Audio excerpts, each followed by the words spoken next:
నమస్తే, welcome to Suman TV. Heart attacks అనేవి early morning hours లేదంటే నైట్ టైం ఎక్కువగా చూస్తూ ఉంటాం.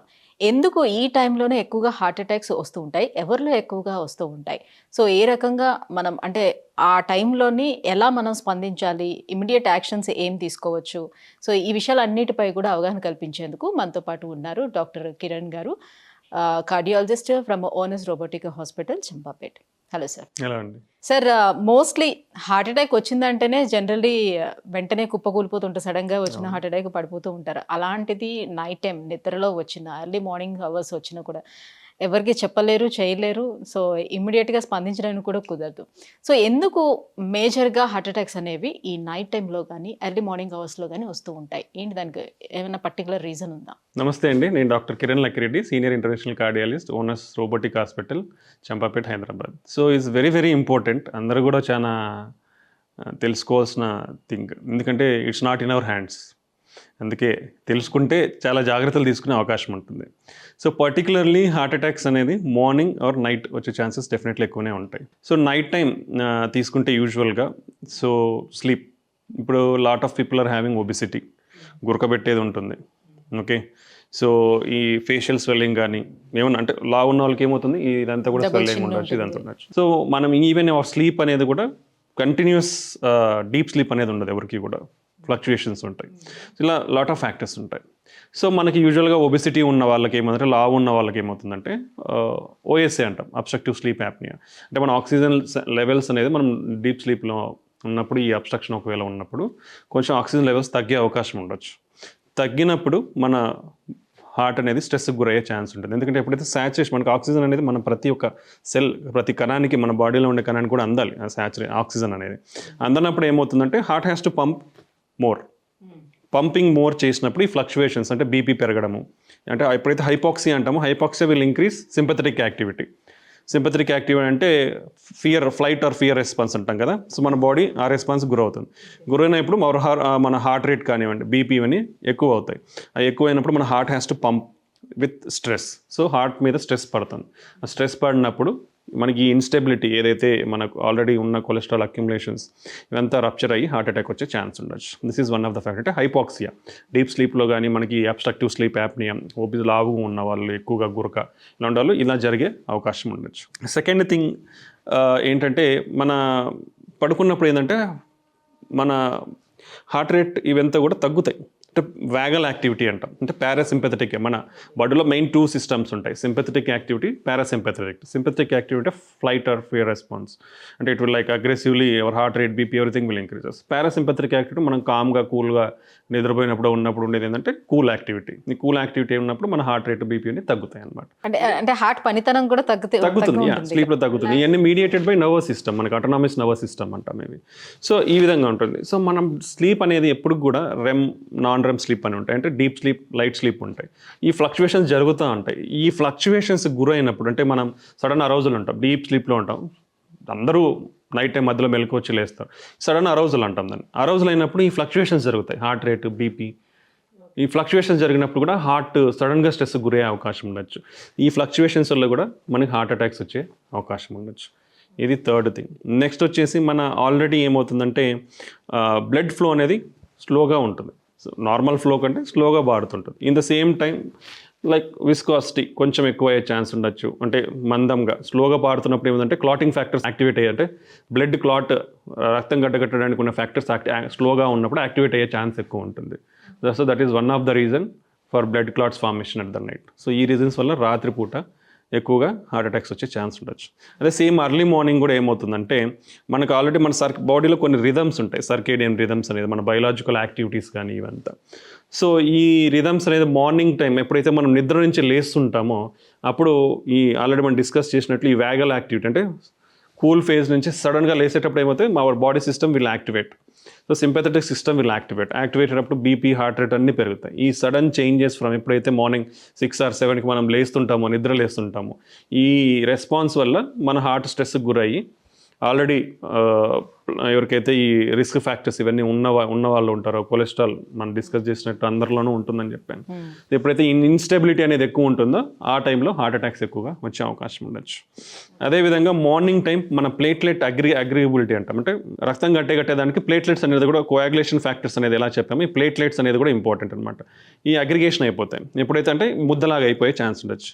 ఈ ముద్దలాగా అయిపోయేటప్పుడు కూడా మన బ్లడ్ క్లాటింగ్ టెండెన్సీ ఎక్కువ అయ్యే ఛాన్స్ ఉండొచ్చు. అట్ ద సేమ్ టైం ఈ ఎర్లీ మార్నింగ్ అవర్స్లో మన కార్టిజాల్ లెవెల్స్ అనేది కూడా ఎక్కువ ఉంటుంది. సో కార్టిజాల్ లెవెల్స్ ఇంక్రీజెస్ స్ట్రెస్కి గురయ్యే ఛాన్సెస్ ఉంటుంది. సో ఈ విధంగా మన నిద్ర నుంచి ఎప్పుడైతే మార్నింగ్ లేస్తుంటామో ఈ sympathetic activity, cortisol, high cortisol levels, మన బ్లడ్ క్లాటింగ్ టెండెన్సీ పెరిగే అవకాశం ఉంటుంది.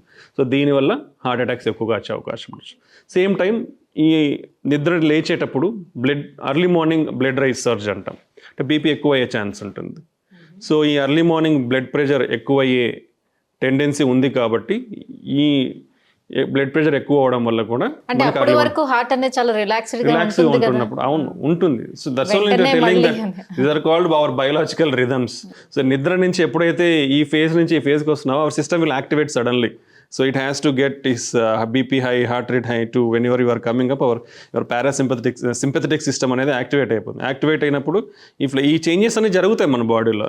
జరిగినప్పుడు ఇలా ఎక్కువగా వచ్చే అవకాశం. అంటే చాలా మంది ఇప్పుడు మార్నింగ్ అవర్స్ లోనే తొందరగా ఆఫీస్కి వెళ్ళాలి అట్లా అలారం పెట్టుకొని సడన్ గా లేసి వెంటనే ఫాస్ట్ గా there is a recent study which showed that whoever keeping alarm and rising, that they are more prone to more stress and getting more health problems.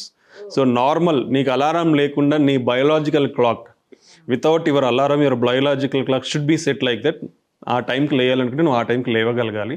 You have to set your alarm, biological alarm like that. So లేచిన వెంటనే హడావిడిగా పనిలోకి వెళ్ళకూడదు అంటారా? కొంచెం relax ఉండాలి. Definitely they should not hurry immediately after getting up from bed. So these are all the mechanism. ఇప్పుడు మనం అంతా డిస్కస్ చేసుకునేది అంటే నార్మల్గా లేస్తేనే ఈ సిస్టమ్స్ ఇంత యాక్టివేట్ అయినప్పుడు whenever you are in a hurry definitely ఈ సిస్టమ్స్ అన్ని కూడా ఎక్కువ యాక్టివేట్ అయ్యే ఛాన్స్ ఉండొచ్చు. సో డెఫినెట్లీ ఎప్పుడైతే మీరు హరీగా ఉండి ఎంత వెళ్తారో ఆ టైంలో కూడా రిస్క్, పర్టికులర్లీ ఇవంతా కూడా ఆల్రెడీ మనకు BP, cholesterol, sugar, some stress, smoking ఇలా ఎవరికైతే ఉంటారో వాళ్ళు more prone to high risk. So sleep apnoea problem ఉండే వాళ్ళకి కూడా డెఫినెట్లీ స్లీప్ యాప్నియా ఉన్న వాళ్ళలో బీపీ ఎక్కువగా ఉండే ఛాన్స్ ఉంటుంది. షుగర్ కూడా అన్కంట్రోల్డ్ ఉండే ఛాన్స్ ఉంటుంది. సో ఒబిసిటీ ఉన్న వాళ్ళలో కూడా బీపీ, షుగర్ ఎక్కువగా ఉండే అవకాశం ఉంటుంది. సో ఈ ఆల్ ఇంపార్టెంట్. ఈ everything related to what our life style. Our life style is healthy food habits, regular exercise, minimum sleep of 7 to 8 hours per day. So చాలా మంది నైట్ టైం ప్రోటీన్స్ ఎక్కువగా తీసుకోవటం, డ్రింక్ చేయటం ఇట్లా చేసి పడుకుంటారు. సో అలా అది లేకపోతే అసలు వాళ్ళకి నిద్ర కూడా పట్టదు. That is risky. Our usually better food habits is morning. Anyway you are going to work. పొద్దున్న లేస్తానే ఏం చేస్తాం అందరం మనం, we are going to work and spend our energy. So morning you can take good amount of food. So నువ్వు ఎలాగో తీసుకున్నా అది you can spend your whatever food intake you can spend into calories. నువ్వు పని చేయడం వల్ల అది spend అవుతుంది కాబట్టి నీ బాడీలో అబ్నార్మల్ కొలెస్ట్రాల్ కానివ్వండి, అక్యుములేషన్ ఇవంతా కూడా ఉండే అవకాశం ఉండదు. అదే afternoon you are still continuing reasonable amount of food you can take in afternoon. But when you come to night you should better you can finish your dinner before 7 or 8. That is the best habit. After 7 or 8 you should not take anything. A minimum of you maintain of 2 to 3 hours of gap between your food and sleep. That is the best thing. So ఎందుకంటే night time you will be in docile, you are not doing any work.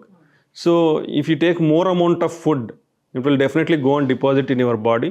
It will convert into cholesterol and it accumulate అంటే మన blood వెజల్స్లో పేరుకుపోయే chance ఉంటుంది. So ఈ habits, మన healthy food habits అనేది అలవాటు పరచుకోవాలి.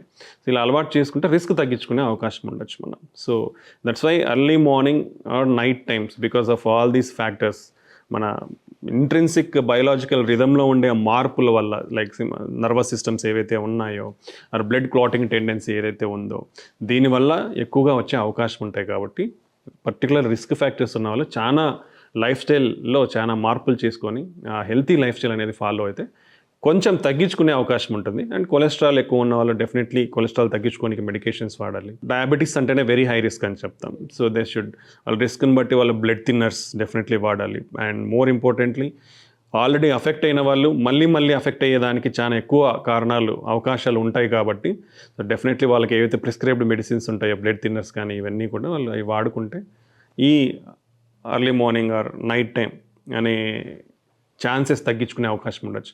One more thing ఏంటంటే మనం స్లీప్లో ఉన్న ఎర్లీ మార్నింగ్ ఉన్న ఇమీడియట్గా మన హెల్ప్ కూడా అందదు ఈజీగా.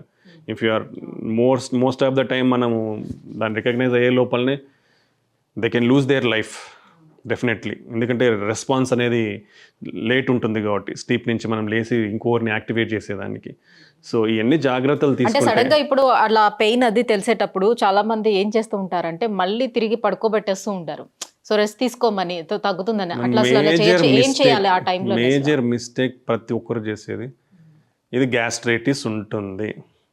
అసలు ఆ లైన్ అనేది తీసేయాలి. నన్ను అడిగితే లాట్ ఆఫ్ డాక్టర్స్ మేబీ చాలా చెప్పచ్చు, ఈ విధంగా ఉంటే గ్యాస్ట్రైటిస్ పెయిన్ ఉండొచ్చు, ఆ విధంగా ఉంటే హార్ట్ అటాక్ పెయిన్ ఉండొచ్చు. బట్ అన్నిటికంటే ముఖ్యం ఏంటి, గ్యాస్ట్రైటిస్ పెయిన్ ఉన్న ఏమవుతుంది, ఏం కాదు. అంటే మన ప్రాణం పోదు, నొప్పి ఉంటుంది, నొప్పి దగ్గరికి టైం పడుతుంది. బట్ నువ్వు రియల్గా హార్ట్ పెయిన్, నువ్వు గ్యాస్ట్రిక్ పెయిన్ అనుకుంటే ప్రాణం పోతుంది. ఏ పెయిన్ సిగ్నిఫికెంట్గా ఉంటే దాని వాటర్ తాగితే పోతుందిలే, నేను ప్యాంట్ టాప్ వేసుకుంటే తగ్గిపోతుందిలే, ఇవన్నీ చేయకూడదు. ఇమీడియట్గా సీక్ హెల్ప్ ఎనీ టైం. ఇప్పుడు ప్రీవియస్గా అంటే మెడికల్ ఫెసిలిటీస్ లేవు, బట్ నౌ మెడికల్ ఫెసిలిటీస్ అనేది చాలా ఇంప్రూవ్ అయినాయి. You can go with in 15 minutes. నైట్లో అయితే 15-10 నిమిషాల్లో చుట్టుపక్కల ఏ హాస్పిటల్ అయినా వెళ్ళిపోవచ్చు. సో ఇమీడియట్లీ సిగ్నిఫికెంట్ పెయిన్ ఉంటే don't wait, immediately reach hospital. ఇంకోటి ఏంటంటే ఆల్రెడీ ఒకవేళ హార్ట్ అటాక్ కానీ షుగర్ కానీ ఉన్నవాళ్ళు, ఒకవేళ వాళ్ళకి టిపికల్గా హార్ట్ అటాక్ లాగా పెయిన్ అనిపిస్తే వాళ్ళు బ్లడ్ థిన్నర్స్ వాళ్ళ దగ్గర ఉంటాయి కాబట్టి ఆల్రెడీ బ్లడ్ థిన్నర్స్ వేసేసుకుంటే it will somewhat help them. Okay, అది ఇమీడియట్గా ఈసీజీ తీయించుకోవడం అనేది చాలా ఇంపార్టెంట్. అక్కడికి పోయిన తర్వాత హార్ట్ అటాక్ ఉంటే వాళ్ళు ట్రీట్ చేస్తారు, లేదంటే ప్యాంట్ టాప్ ఏదో ఇచ్చేసి నీ పెయిన్ తగ్గించి పంపిస్తారు. పెయిన్ దగ్గర నీకు 3 గంటలు లేట్ అయినా.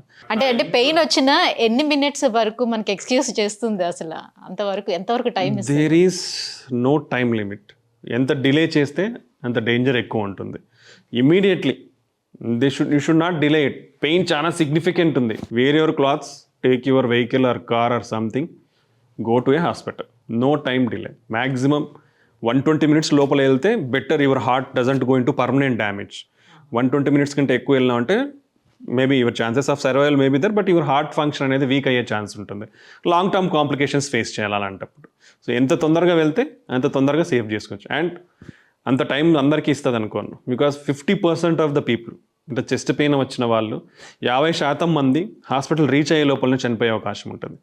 కాబట్టి నువ్వు ఎంత డిలే చేస్తున్నావంటే అంత ప్రాణం పోయే అవకాశం ఉండొచ్చు. కాబట్టి ఎంత ఇమీడియట్గా వీలగలిగితే అంత ఇమీడియట్గా హాస్పిటల్కి వెళ్ళాలి.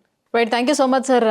సో తెల్లవారుజామున అలాగే రాత్రి వేళల్లోనే ఎందుకు హార్ట్ అటాక్స్ ఎక్కువగా వస్తుంటే, ఎటువంటి జాగ్రత్తలు తీసుకోవాలి, వీటి నుంచి బయటపడేందుకు ఈ విషయాలు తెలియజేసినందుకు థ్యాంక్ యూ అండి. Thank you very much.